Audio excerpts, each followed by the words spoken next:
مباشرة بعد نهاية دوري أبطال إفريقيا للسيدات لملائمته مع الظروف المناخية لفصل الشتاء، بحيث من المرتقب أن تدوم عملية الصيانة لمدة تتراوح بين الشهر أو 40 يوم. وتتعلق عملية تأهيل ملعب مولاي عبد الله بالصيانة الموسمية، والتي تأخرت بسبب رفض إدارة مركب عرقلة مسار فريق الجيش الملكي والمنتخب الوطني النسوي، والذي كان يجري مبارياته بكأس إفريقيا في هذا المركب، ناهيك عن مباراة نهائي دوري أبطال إفريقيا للسيدات، وقبله نهائي كأس السوبر، الشيء الذي أثر على جودة العشب وأصبح يشكل عبء على اللاعبين. واستغلت سونارجيس فترة التوقف الدولي من أجل إعادة صيانة العشب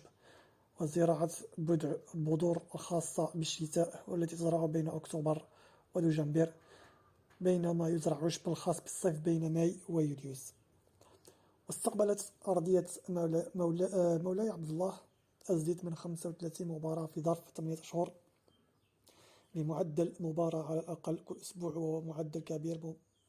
مقارنة بباقي الملاعب الوطنية، خصوصا وأن العشب الطبيعي يتطلب صيانة دورية، الشيء الذي كان يتطلب من إدارة الملعب مجهود مضاعف للحفاظ عليه في حلة جيدة لاستقبال مباريات الجيش الملكي والمنتخب الوطني، إضافة لبعض مباريات الفريق الاتحاد.